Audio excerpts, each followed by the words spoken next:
What's going on, guys? Welcome back to the channel. Welcome back to another video. I'm so excited to be back today. If you guys are stopping by the channel for the first time, do your boy a favor, go ahead and drop a like for the video. I totally appreciate that. A lot of you guys have asked me, Ron, can you please start posting more often? I love the financial motivation and inspiration that you provide me, and so that's what I'm doing, guys. I'm providing more insight on my life, more insight on what I've done, what I've been through to achieve financial freedom. Excuse me. And what I want to do for you guys, what I want to do with you guys today is I want to talk to you guys about some of the big moves that the Fed is implementing and why it is more important now than ever for all Americans to stop everything that they're doing if they're not doing this one thing, right? Now, the Fed, their goal, they're hell-bent on getting this inflation number down. You've seen it. You've seen the numbers. We've seen inflation numbers coming out. And while we have seen the highest levels of inflation, it was last summer, August 2022, inflation reached nearly 10%. Today, CPI inflation numbers are reducing. But guys, prices are not declining. And a lot of people don't realize that lowering inflation doesn't necessarily mean that prices are going to go down. Now, some asset prices are going down. We are seeing, a little bit of reduction in real estate prices, a little bit of reduction in luxury automobile prices going down.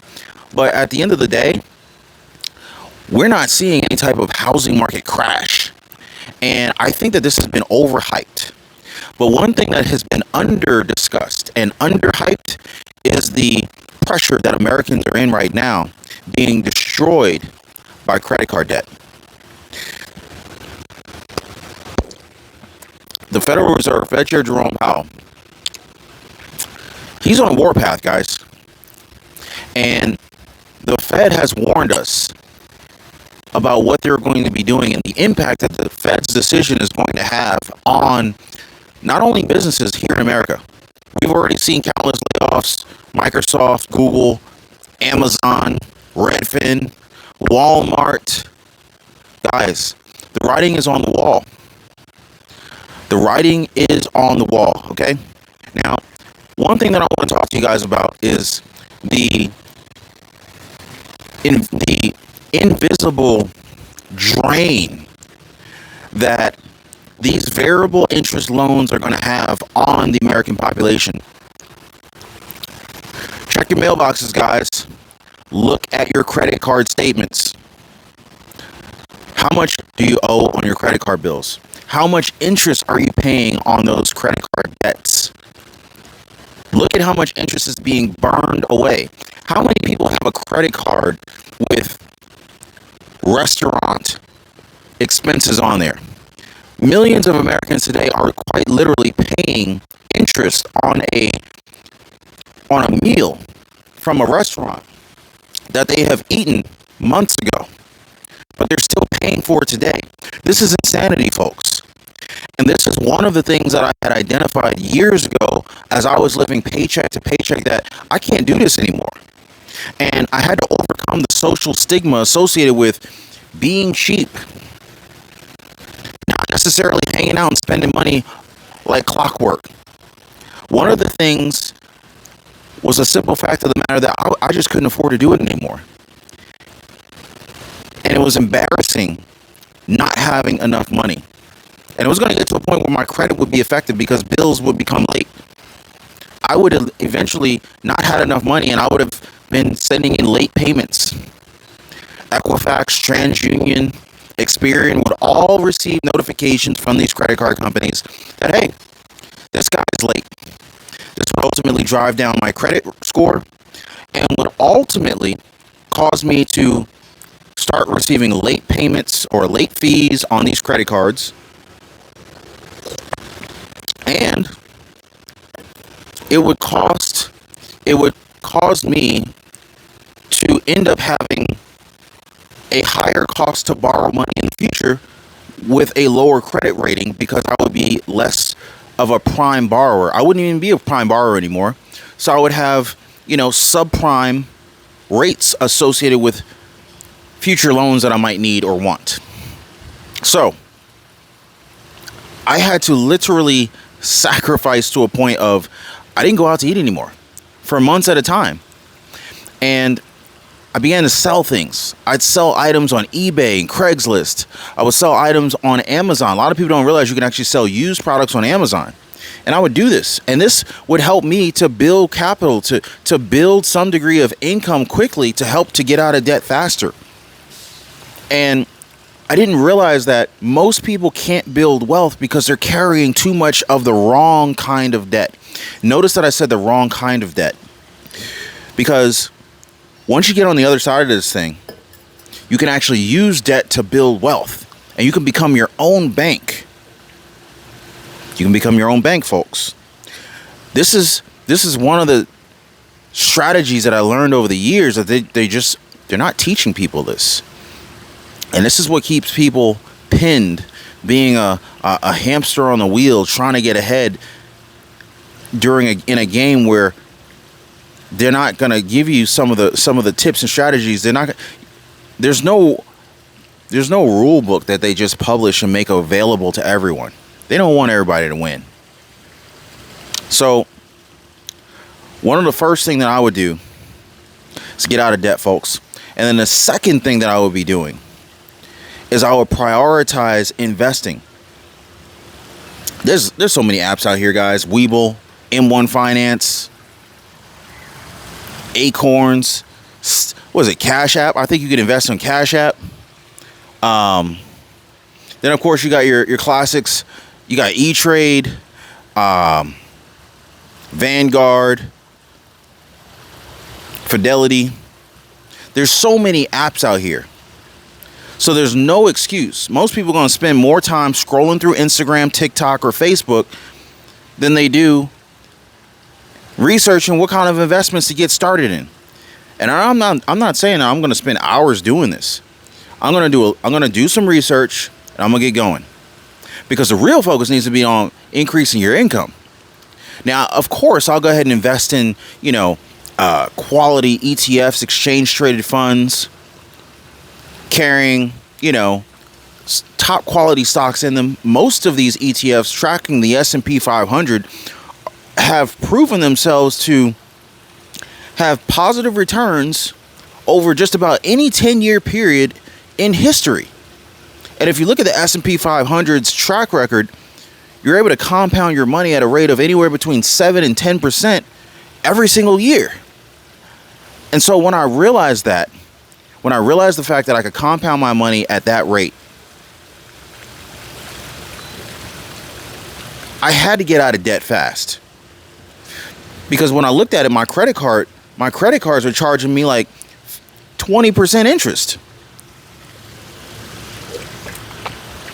So it doesn't take a mathematical genius to realize if you're paying 20% in interest, but you're only earning 7 to 10% in appreciation through stock market gains, you're going to be losing money. It's a losing battle.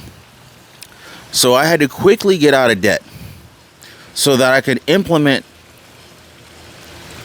these passive income habits, which include dollar cost averaging into my favorite ETFs and mutual funds, into my favorite index funds, using my Webull account, checking on my dividends that are coming in. Guys, there are companies out there that will pay you every single quarter. Some companies will pay you every single month. These are dividends. And some of these dividends paid out are qualified dividends, meaning you are taxed at a different tax rate, a more favorable tax rate than traditional income. This is how the wealthy ends up paying a significant amount less in income taxes than the average worker, the average W-2 worker, the average salaried hourly worker, paycheck to paycheck worker is paying more in taxes than some of the wealthiest people on the planet. They understand these strategies. Now, another thing is leveraging side hustles. Now, me, guys, I've been in the cars for a long time. Used to work on cars. I used to lower them, upgrade, swapping out suspension, swapping out engines, swapping out, transmission. Like, I was literally a gearhead. But I leveraged that hobby. I leveraged the knowledge that I gained over, this long period of time. That was my passion. Y'all know that. And we talk about how to turn your passion into profits, right? And if you guys want to learn how to turn your passion into profits, definitely hit me up in the comments down below, because you can make money. Don't let the system lie to you that the only way to make money is to work a 9-to-5. I'm not knocking a 9-to-5. I think that they are a great way to start building wealth and to get your bills paid. In fact, if you don't have an income, I suggest you go get a 9-to-5, get started. But at some point in time, for me, I wanted to graduate. I wanted to go beyond the 9-to-5, create additional streams of income, multiple streams of income. Because if you only have one stream of income, even if you're self-employed, that one income stream, if it were to dry up due to a business failure, due to a reduction in employment, maybe getting laid off or fired, if you got injured, that single income stream could potentially dry up. So having one stream of income is just not really safe. And if we've learned anything over the last 2 or 3 years, we need multiple sources of income, multiple streams of income, because anything could happen, guys. And so I'm just sharing this with you guys because this is something I realized later in life that I wish I discovered much sooner. It's a game changer.